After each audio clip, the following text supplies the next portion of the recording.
A Segunda Guerra foi a maior catástrofe provocada pelo homem em toda a sua longa história. O número de mortos superou os 50 milhões. Entre tantos acontecimentos, um deles foi o mais terrível: Adolf Hitler. Um conflito sangrento que deixou danos irreparáveis em toda a humanidade. A Segunda Guerra Mundial foi um conflito militar global que durou de 1939 a 1945, envolvendo a maioria das nações do mundo, incluindo todas as grandes potências organizadas em duas alianças militares opostas, os Aliados e o Eixo. Foi a guerra mais abrangente da história, com mais de 100 milhões de militares em estado de guerra total. Com mais de 70 milhões de mortes, aproximadamente 2% da população mundial da época, foi o conflito mais letal da história da humanidade. Alemanha, final dos anos 30, Adolf Hitler e seu governo nazista estão no poder. O povo alemão o saúda, mas não as crianças brasileiras que estavam ali. Assim, o escritor Eduardo Infante retoma de maneira única as barbaridades da Segunda Guerra Mundial.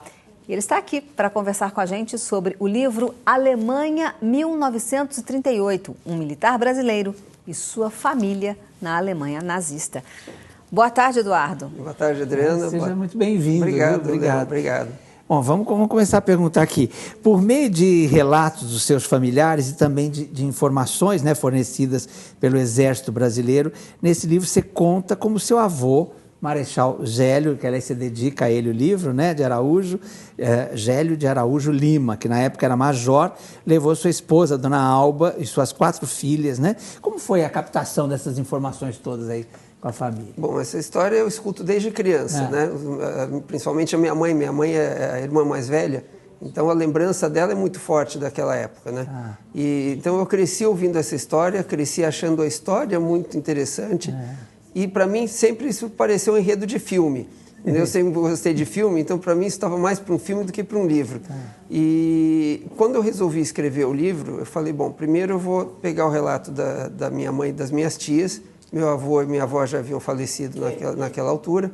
E eu acabei indo procurar o auxílio do Exército. Me identifiquei como neto de marechal e eles me deram, nossa, assim, todo o apoio, com informações, todos os relatórios do meu avô, tudo que ele havia feito na Alemanha durante o período que eles moraram lá. Então foi assim que começou a conseguir as informações, né?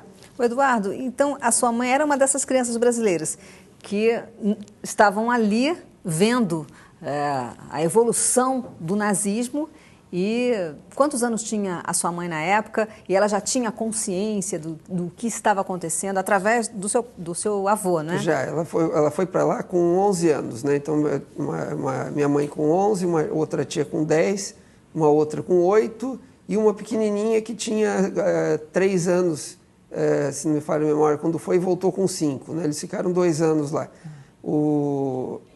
Minha mãe elas estudaram lá, né? Foram para a escola, conviveram com as alemãzinhas, viram como o bacana de tudo é que eles estavam vivendo no meio da sociedade nazista, sendo bem tratados, podendo ver por dentro como eles pensavam. Isso é um dos segredos do livro. É diferente. Se pegar o ponto de vista da Segunda Guerra Mundial, existem livros e filmes que falam de todas as formas da guerra. Ela já foi destrinchada de todas as maneiras possíveis. Tinha a visão de cá e a visão de lá, mas não essa do meio, né? Do meio. Era um grupo de pessoas que estavam lá de maneira imparcial. Ninguém foi para lá. O meu avô, o Brasil na época não estava em guerra e acabou demorando para entrar na guerra. O Brasil, de certa forma, o governo do Getúlio Vargas simpatizava com o nazismo, tanto que foi mais ou menos uma surpresa o Brasil entrar do lado dos aliados, né? Foi mais uma negociação que o Getúlio fez com o governo americano que acabou nos levando. Nessa época, o seu avô já não estava mais lá, quando o Brasil entrou na guerra? Não. O meu avô e a família foram em 1938, um ano e meio antes, mais ou menos, de começar a guerra. Estava já um clima de guerra na Europa. A Alemanha já havia anexado sem guerra a Áustria, né? E estava ameaçando, né? Se sabia que o Hitler ia acabar fazendo alguma coisa, ainda não se sabia exatamente o que. Já havia um começo de perseguição aos judeus, Já né? havia campo de concentração nessa época? Não, ainda não. Os campos de concentração não. Nessa época, o que o Hitler fazia? Ele tirava os judeus de casa, aos poucos, e ele criou os guetos, né? Pedaços da cidade que eram cercados, os judeus não podiam sair de lá. E como que ele forçava? Muitos deles iam até, vamos dizer, espontaneamente, se é que dá para dizer essa palavra, eles iam para lá por quê? Olha, você não é obrigado a ir para lá, só que você não pode mais comprar comida. Tá? Então, comida você não pode, porque já havia uma espécie de cupons de racionamento que os judeus não recebiam. Você quer receber comida? Vá para o gueto. Os judeus já eram obrigados a andar com a estrela de Davi, já eram mal vistos na rua, começavam a se sentir mal. E depois de algum tempo, até a minha tia, a menor, que está até na capa do livro ali, né, que é minha madrinha também, que acredito que esteja nos assistindo agora, ela me contou, quando estava fazendo a pesquisa para o livro, que uma imagem muito impressionante para ela era ver os caminhões do exército passando e levando à força para os guetos os judeus. Né? Então, deve ter sido uma coisa horrível. Nós vemos isso em filmes, mas eu imagino o que não deve ter sido para elas presenciar isso. Né? Com certeza. Nossa, que história! Agora, o bacana dessa história, para mim, né, eu como um menino que eu vi isso desde pequeno, eu via isso, como eu falei, como um filme. O bacana era ver que o meu desculpa, eu pensei ter desligado. Eu pensei ter desligado esse telefone. Da família que está vendo. Mas tudo bem. É ao vivo mesmo, nosso programa. Me desculpe. Voltando, o que eu achei bacana dessa história é que o meu avô ele foi para lá, a pedido do governo brasileiro, para fazer uma compra de armamentos. O Brasil fez um contrato de compra de mais de 1.000 canhões. Foi a maior compra de armamentos da história do Brasil, que acabou não se concretizando totalmente por causa do início da Segunda Guerra. Mas o meu avô era engenheiro militar, ele foi lá para acompanhar a compra, a fabricação e os testes desse material, porque fabrica um canhão, tem que testar para depois ser vendido. Basicamente era isso. E nesse meio tempo ele conheceu o dono da fábrica, era a maior fábrica de armamentos do mundo, o segundo homem mais rico do mundo e que se tornou ministro do Hitler, chamava Alfred Krupp.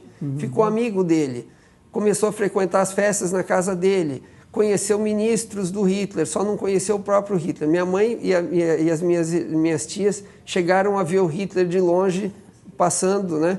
Aliás, tem uma passagem no livro que eu conto, a minha mãe e a minha tia, logo abaixo dela, um ano mais nova, viram o Hitler, não fizeram a saudação e levaram um croque de um alemão que estava atrás. Escuta, levanta a mão, né? Que falta de respeito é essa, né? Então essa cena realmente existiu.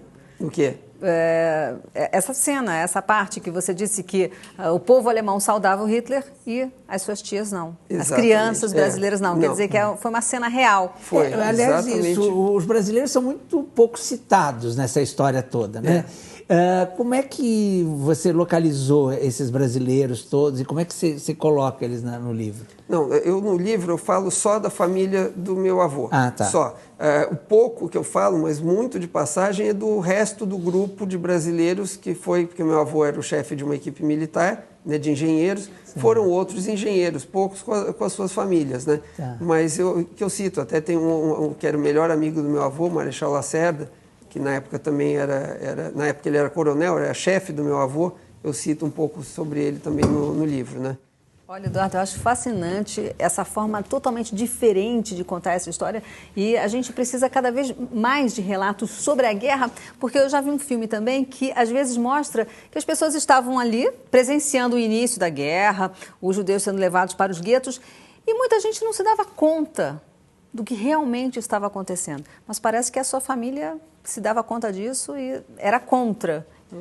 Totalmente contra. Tem uma passagem que eu considero muito importante do livro. Existia uma família de judeus que morava na frente da casa dos meus avós e eles já não conseguiam mais comprar comida.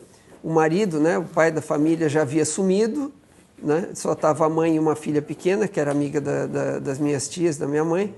E como ela não conseguia mais comprar comida, não queria ir para o gueto, porque tinha medo, eles iam para a casa da minha avó, que dava comida, elas saíam com comida escondida debaixo do casaco para levar para casa.